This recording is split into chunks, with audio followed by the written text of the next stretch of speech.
Salut, c'est JR, l'acteur préféré de ton acteur préféré. Et je te fais cette vidéo pour te faire juste une petite introduction, pour t'expliquer les vidéos que tu vas voir. Je l'ai tourné il y a quelques mois, je dirais 2-3 mois, pour faire en fait une sorte de vidéo de présentation.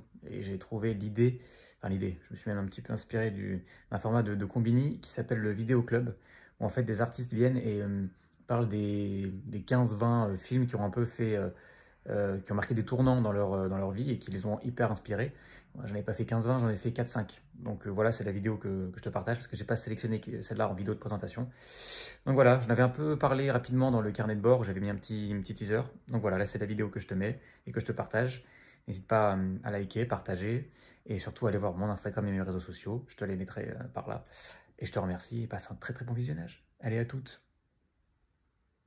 Donc voilà, je suis très content de venir ici pour un petit peu parler des films qui ont marqué ma vie et puis même mon parcours de comédien.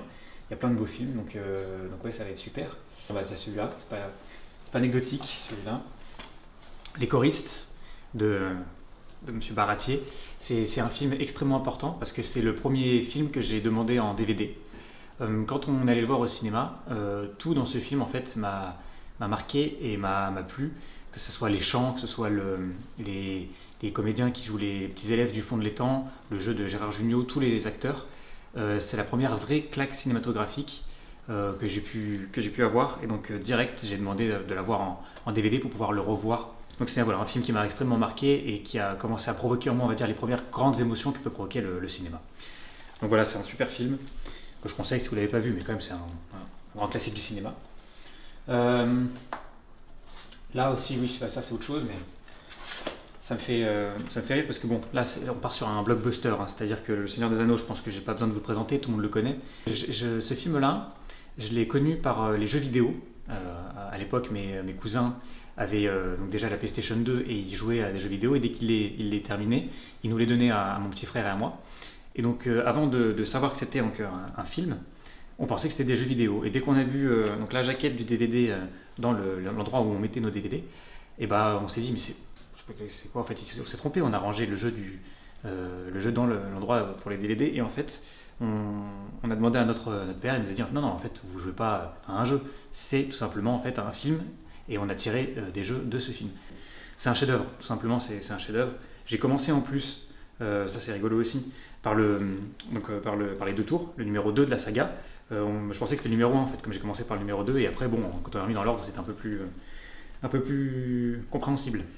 Enfin, voilà, c'est du coup un des premiers films aussi où on s'est dit ah ouais quand même là les personnages sont incroyables. C'est pas mal.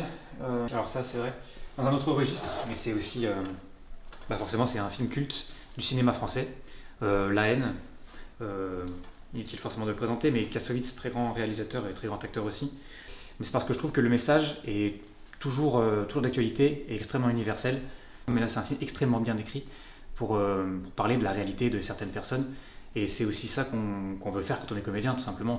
Il y a différents personnages qu'on peut interpréter, mais interpréter des gens, entre guillemets, de la vie réelle avec leurs problèmes, c'est aussi ça qu'on veut faire. Et dans ce film-là, passer un message via des personnages extrêmement bien écrits. C'est pour ça aussi qu'on veut faire ce métier, que j'ai pu avoir cette envie en regardant notamment La Haine, que je me refais aussi très souvent parce que c'est vraiment un chef-d'œuvre du cinéma français. Sur une note un peu plus légère, ça c'est aussi un DVD que j'adore. C'est un des très nombreux films de Gérard Jugnot, Sans peur et sans reproche.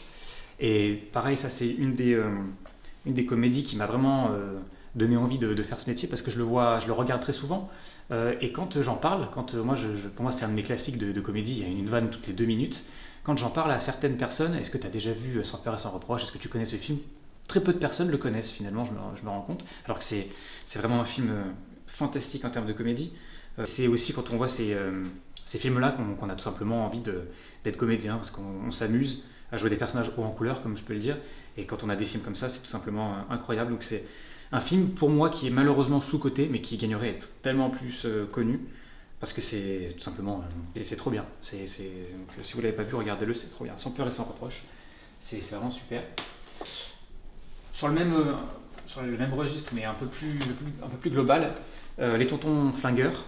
mais ça plus pour en fait l'œuvre de Audiard. Quand on était en école de théâtre et qu'on a commencé à travailler un peu sur la caméra, on a travaillé sur les dialogues en fait d'Audiard, hein, parce que c'est simplement du tilé quand on est acteur, quand on est comédien, c'est une rythmique vraiment excellente. Donc là j'ai pris les Tontons Flingueurs, mais tous les films du même acabit, que ce soit donc, scénarisés par Michel Audiard, sont tout simplement super. Donc voilà, je vous les conseille, et c'est vraiment ça aussi qui m'a vraiment donné envie de continuer à jouer de la comédie, parce que quand c'est bien écrit, c'est juste c'est incroyable et c'est un pur plaisir, quoi, tout simplement. J'ai déjà fait un joli petit tour, hein, mais toujours autour de la comédie.